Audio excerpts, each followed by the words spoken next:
All right, welcome traders. We are back. This is going to be our first in a series of videos that I'm going to do. We're going to highlight the Utah comic book community.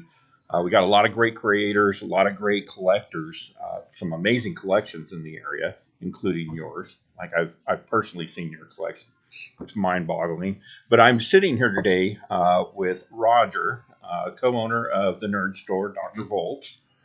And we wanted to get this up and out as quick as possible. So this may be cut into a couple different parts. If it is, please wait for a few days and pick up part 2 as well. But first, let's start off a little bit about Roger. So you are owner of, we're sitting here in Nerd Store in West Valley. And that's why I'm all sweaty. I've been working in the back hauling heavy stuff all day. I've been moving cases of bags and boards all morning. Man. So yeah, that stuff gets you after a bit. And you've got as much room back there as you have out on the floor. Oh no, pretty close. It sure seems it's a decent sized back room, but it's definitely a lot smaller than the floor space. But I mean, you get overwhelmed. You go back there. I've seen his backlog room, like just long box after long box that needs a lot to go through. We're getting through a lot. Like we're having. I guess a good time for me to tell everybody. Next Saturday, we're going to be doing a vintage comics event. Because I just got through a ton of backlog of like Gold Age and Silver Age stuff. Right, and that would be off to show everybody. Show off to everybody. Today's the 16th, so that's the 20-something. 20-something. That we are prepared. The 21st. 21st. Yeah, starting at 10 a.m. We're gonna have a bunch. I'm gonna have my AF-15 out here. Nice. So people can take pictures with it. I'm gonna have a couple other really nice keys that are some cool ones that you don't see very often.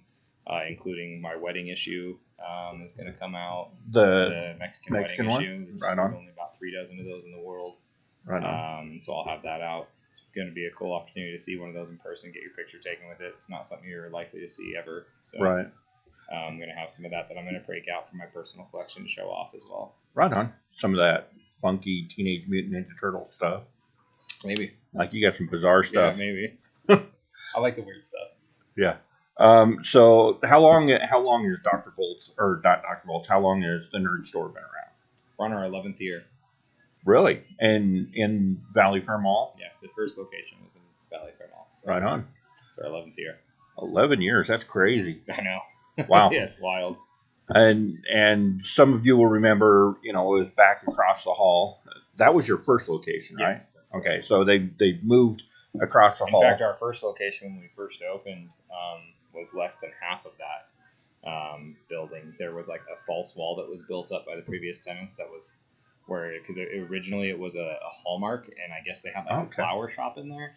And so the flower shop was in back, which was actually the large majority of it. So the front space was about the size of Hammond next door. Wow. And that's what our shop space was originally, and we couldn't even fill it. We were so broke, and like we had nothing on the shelves getting it going. And eventually managed to build it up. It's why it's taken 11 years. It's been a lot of working without getting paid and putting it all back into the store. But you built it into something quite impressive. I mean, if we were to talk just from the comic book standpoint, like you probably got, and like we talk a lot on the other show about Greg's back issues, but you've got double what he has in his store, in your storage. At least that. It's insane. Probably. And we have a plan. We got some labor shifted around and stuff. We have a plan to get most of that storage out by the end of next year. Right. So we have more floor space being dedicated soon. You've seen all the space we dedicated now at Dr. Volt's. Right. So between those locations and then our Orem store, we're going to have almost all that out here pretty soon. So we're going to really be expanding our back issue selection. It's a major point of emphasis company-wide. Right. And I was actually in the Orem location just a couple days ago. You had Chad down there. Chad Hardy was doing a signing, and I stopped in. And you probably got close to the same number of back issues down there. The great slab stuff. You probably got one of the best selection of slab comics. That's going to be expanding a lot soon too. Yeah. Expanding is saying you've already got them. You just need to put them out on the floor. We have custom shelving being made specifically for them. Right on. So we're gonna have a full like you see in a comic shop where you go in and have like dump displays and like sort displays and stuff of CGC books too. So we're cool. gonna have that. That's a lot more efficient. We can hold a lot more titles on the floor that way. So that's in the works as well. Okay, and Roger has actually agreed, and I'm going to announce this for the first time, but he's agreed to do a monthly show with me, kind of a wrap up of what happened in the previous month. We got a lot going on right now. They just opened the Dr. Volt's location, the nerd store Dr. Volt's at the Gateway. Yep. And we've got FanX coming up this weekend. You're preparing for Wasatch Comic Con, which is something that you dump a whole lot of time and energy into. So we will be discussing things like Roger's got some kind of unique views. One of the reasons that I like talking to you about comics in particular is you don't have this nihilistic view of the hobby. No, not at all. A lot of people do. I think it comes from the fact that my store is in a mall and we're dealing with a lot more general public. Like when somebody walks into a traditional comic store, you know, they're a comic shopper. They've already been a comic shopper 99% of the time. Right. And getting new people in has been really tough. And when you're in a mall, there's a ton of people walking in here that have never read comics. And when I see the excitement and enthusiasm and willingness in the general public that I see, it really gives me a different perspective and gives me a lot more hope, I think, and a lot more enthusiasm and excitement, just because there's a lot more. I mean, you saw it when we were at, the Beer Fest, when we put up the Comic Fest booth there. Like, I think we estimated at one time about 40% of the people that went to our booth bought a comic book. Like, that's... And they'd never bought a comic book before. Outside of one person that I saw there, all of them I asked them, they said they'd never bought a comic book before, but they're excited to start. And so I think the biggest problem affecting the industry right now is really just barriers to entry, and one of those barriers to entry is just getting comics where people are at. People want comics. People want to read comics. There's a lot of great content, especially when you break out of the big two, but it's not being seen and it's not being appreciated just because we don't have comics in front of where people go, and we just need to work collectively as fans and as retailers and as publishers and every level. That's where the focus should be, in my opinion. Right. And I know that you at least listen to our podcast that I do with Greg. But you've got a podcast of your own that you do. And I will put a link to it in the description below. Make sure you go wherever you get your podcasts and sign up and follow them, because you guys talk a lot about comics. And I think yours is a very important voice in the hobby right now, and voices like yours, because you're not so negative. There's so much negative going around with the crash and my books aren't worth what they used to, and all the negative. We seem to be in an echo chamber of that. Yeah, I definitely think there's an... Well, and I think there's also... It goes beyond just, like... A lot of it's the difference between being in real life and online, too. You know what I mean? Right. Like every social media company out there has found out that negativity and controversy feeds engagement, so that's what they feed us. That's what they've created the culture of. And so everything you see in social media is always going to be skewed as negative and argumentative and angry, versus if you just have those same experiences in real life. So if you just get out and talk to people and like put the comics in front of people, it's a very different experience than what they describe online, in my experience, for sure. Yeah, definitely. One thing that I did want to talk to you about. So you've been around for 11 years. We've got shops in there. And I'm slightly older than that now. We've got shops in the state that have been around for 20 years or more. But you've actually owned, you and your brother have actually owned Dr. Volt's for 2 years, a little over 2 years. 3.5 now. Has it been that long? Yeah. Wow. Yeah. It was just after the pandemic. It was January of 21, I believe, is when we purchased it. So, okay. Yeah. So you picked it up while it was in its location up in Mill Creek, and recently moved that down to the Gateway. Correct. A lot of what our Utah listeners, what you've been hearing is that Dr. Bolts is dead, that this 30-year institution in the state is no longer here. But tell us a little bit about like your thought in because to me, the reason you guys bought that is to keep that legacy, to keep that Dr. Bolt's legacy.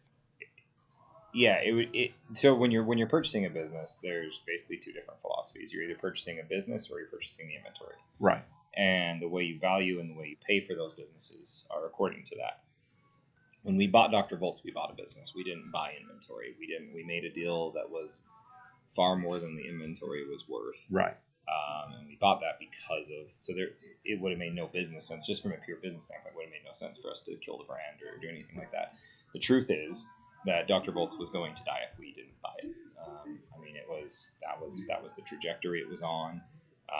Without getting into too many internal details of what we found out and what we discovered, like it was not likely to be around for much longer. Right. If nobody stepped in and bought it. And from my understanding, we were kind of the last effort. There was us and a couple others that were contacted, and all the others that were contacted as that left over declined to purchase. Right.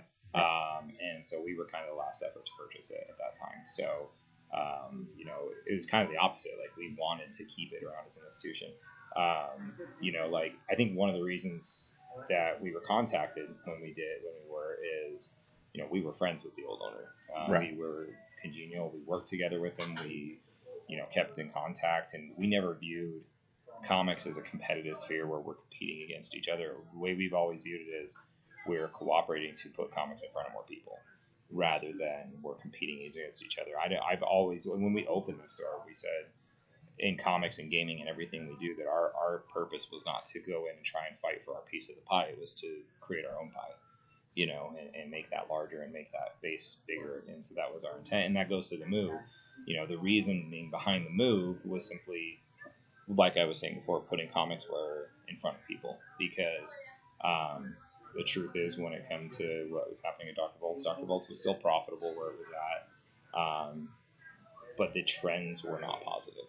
And the trends were not positive because getting people into a comic store that are not already comic readers is virtually impossible in the modern age. Like, there's just too much competing for people's time and attention for them to make a concerted effort to walk in, go out of their way to try something that they aren't even sure that they're going to like or going to be into. Well, I think we have a really cool opportunity in Gateway to create a whole lot of new comic readers and a whole lot of new enthusiasm around the medium.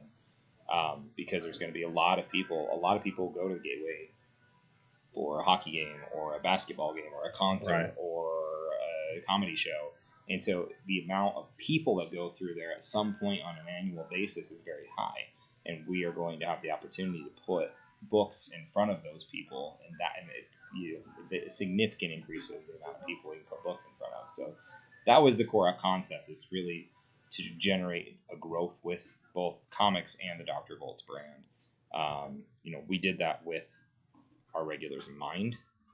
We did that, frankly, if there was someplace closer to the area we were at, we would have chose it. That was kind of the closest area that we could find that accomplished those goals. When we were visiting the space, we were asking about things like parking. We were asking about things like accessibility. We were asking about things that can be done if we have elderly customers that need special access. Those were questions we asked and things that we've worked out the logistics for well before signing a lease. So it was absolutely done with our current clientele in mind, with a eye for growth for future clientele as well. Okay. And you just hit on it briefly there, but one of the biggest complaints, and I grew up in Willard, so I come from up north. Gateway to me is a perfect location, because if you're talking between end zone and here, like there's nothing. There's nothing in Layton, so you got Clearfield. Greg over here, you got us over here, right? And you got Enzo here, and there's a big gap in the middle. And so I think you're going to get a lot of people coming down from that way. And one of the things that I've heard from some of the people up in that area that are coming here to your West Valley location now is I don't know if I want to stop by the gateway because of parking. Because you can't park in front of the store there. There's a couple There's a paid couple parking spots, but they're not very accessible. Right, right. You can always park on the next street back and make the walk. But do you guys offer, validation, any of that type So of a thing? few things. First off, one of the things we worked out for, again, if we have people that have any sort of special needs or access needs, we can offer curbside pick up on things like holds and things like that. So if you need that service, please call us. Let us know. We're happy to help with that. The spot that we got parking is fairly close to it. We do have parking validations. The first hour is free. And then we can validate if you're there past an hour. Most people aren't. Most people don't take more than an hour, but we do have validations available for if that occurs as well. So we did have all that worked into the lease and made sure that that was hashed out. So you're not going to cost, it's not going to cost you on parking. The only time when I found so far that parking is a little bit of an inconvenience, and it hasn't been terrible, but it's when you go during like an event or something along those lines. But honestly, I found just park one level lower and you're just fine. Just stay next to the elevators, and then it's the walk to the space is about 3 spaces. It's about the same as if you. It's actually less, I think, less footage than if you walked into this mall and into this store. Oh yeah, for sure. I think it's fewer steps from parking to the store. And it's you've got a little further than the old vaults, but it's still pretty reasonable, and we try to make what accommodations we can. But you've got a great location there too. You're right across from Hall Pass, so like you can get yourself something to eat.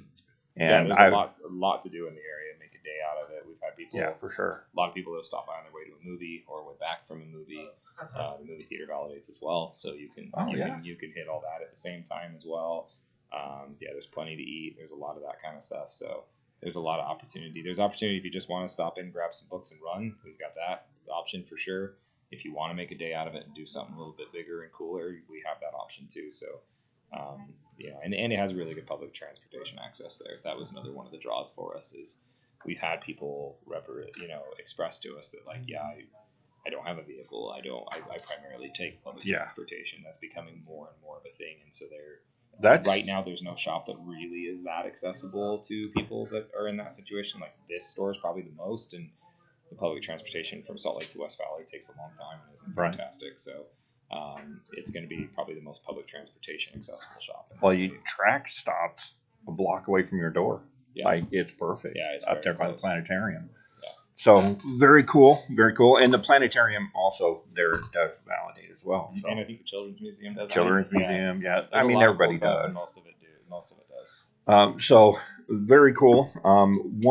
So you've got that piece of it, and one of the reasons I wanted to make this video is I want to. There's a lot of rumors and stuff that go on about you guys. I know. I love learning new things about myself. And we joke about it. We joke about it a lot. There's the perceived animosity between you and Greg at Black Cat, which doesn't exist. It doesn't exist from either side. No. I mean, everybody that watches knows that Greg's a very good friend of mine. Roger's a very good friend of mine. I'll shake Charles' hand once in a while. I never see Charles. That's the problem there. I just never. I never see him. I don't think I've ever said a bad word about Greg, and I've never heard him say one about me. So. And he doesn't. Yeah, I believe that entirely. So that makes no sense. We're trying to build the Utah comic collector community as a community, and I think one thing that plays into your disadvantage is Utah seems to have a lot of old grognards like me, like Greg, sure. Like John.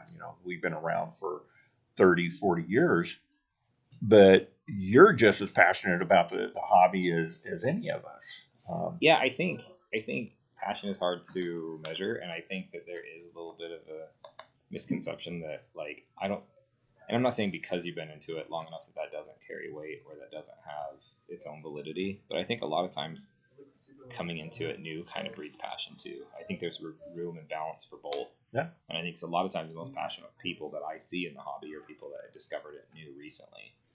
those are the people I see that are the most passionate, the most enthusiastic a lot of times. Like the most excited that I've ever seen you, and we've known each other for 4 or 5 years now.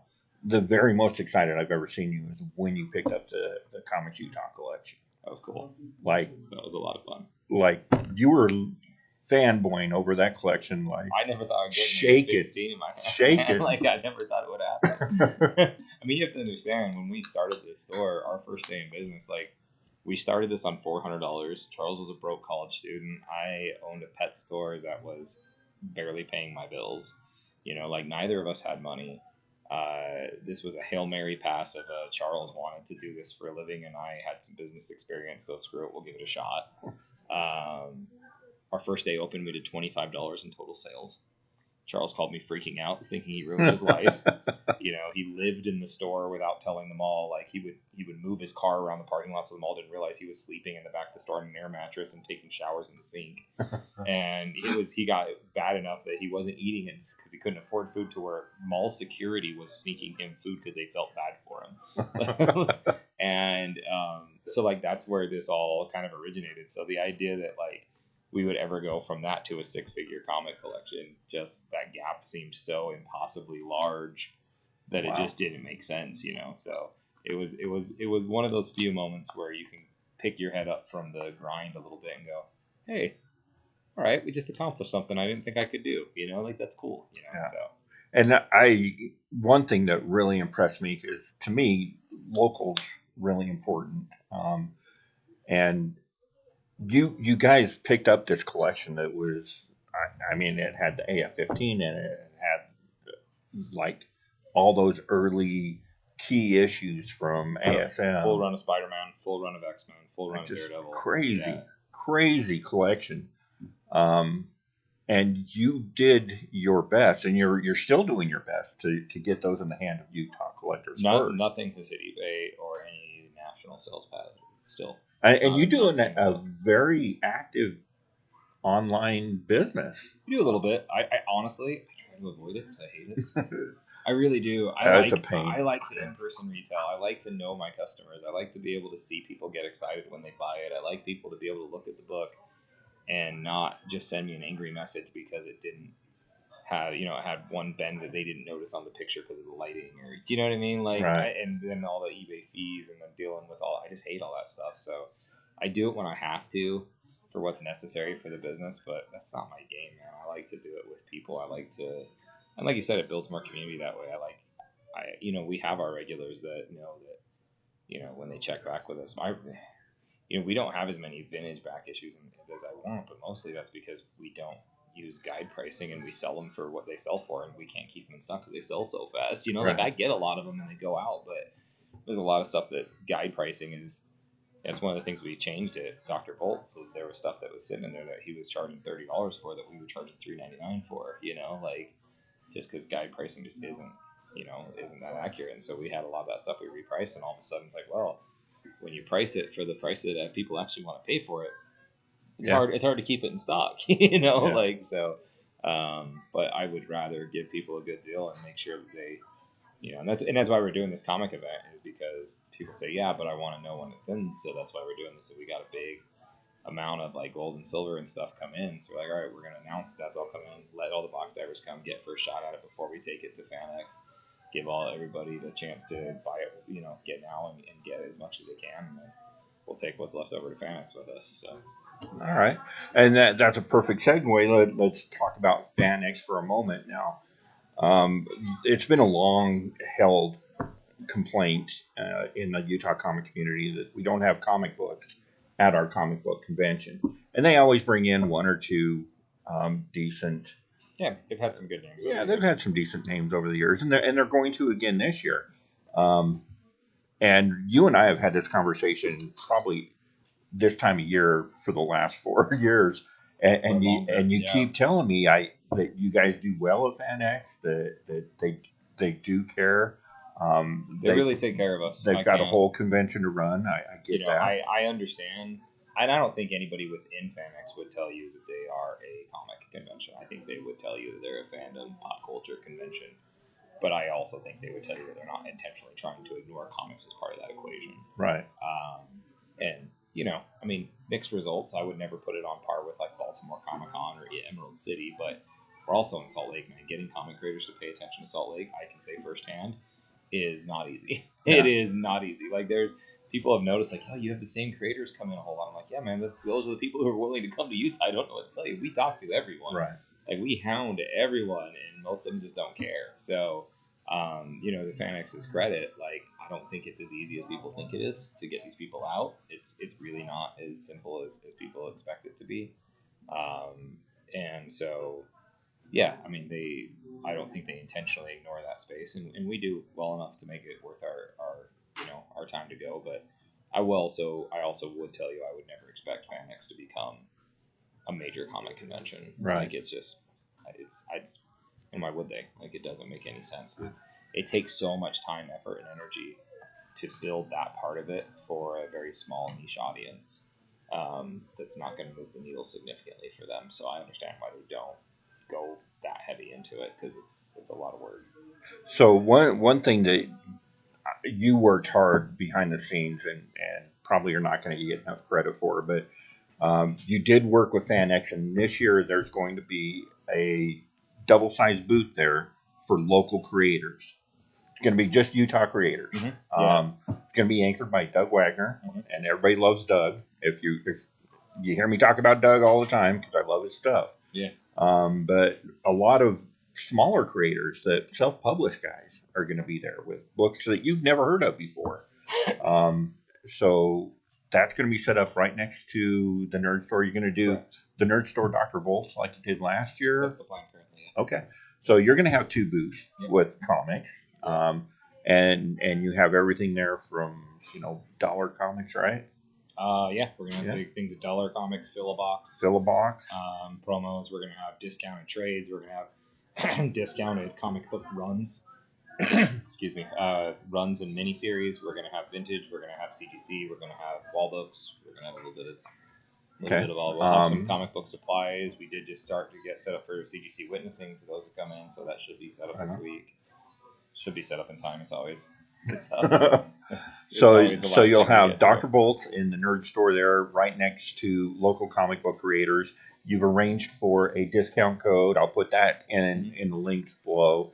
You probably see it flashing across the bottom of your screen right now.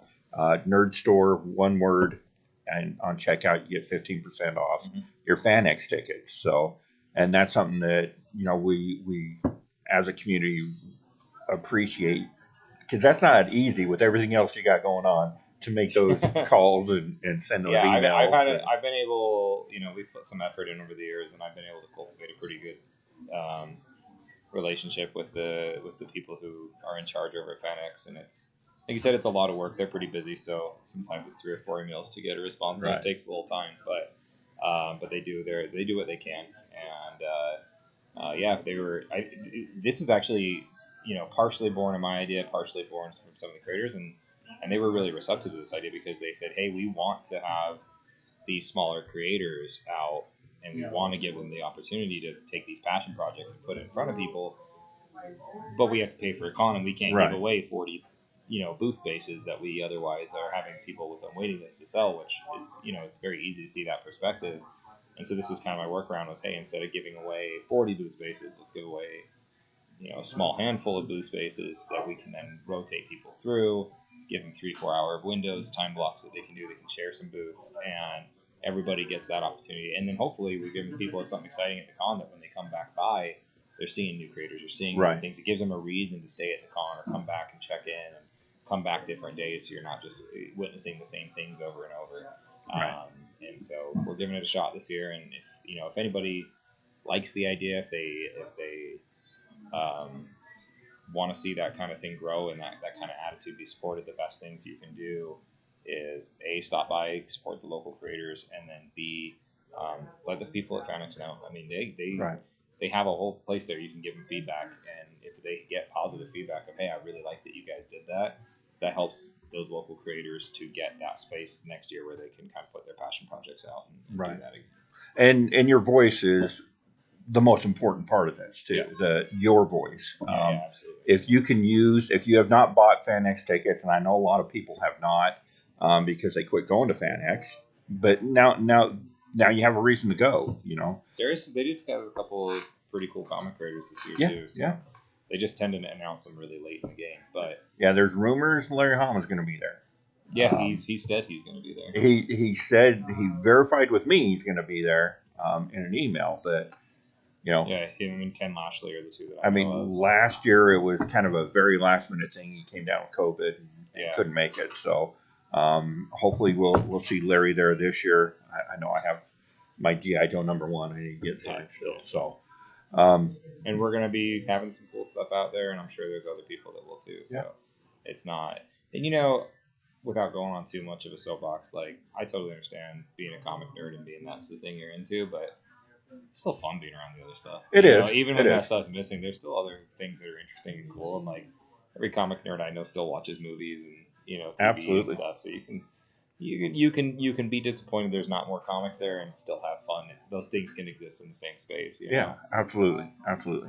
So that's coming up in a couple weeks. Like I said, Nerd Store is the promo code to get 15% off your tickets if you have not done it. If you've already bought your tickets, and we know a lot of you have, make sure you say something.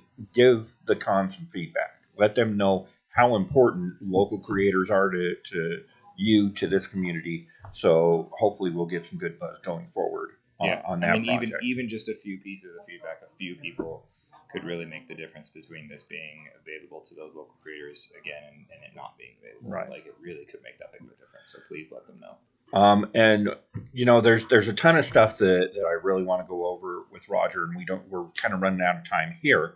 But in the future, like we need to talk about your collection, we need to talk about your hobbies with the pet shop and things like that. So other things you're passionate about, the Tool concert posters, or like Roger saved my business with Tool concert posters.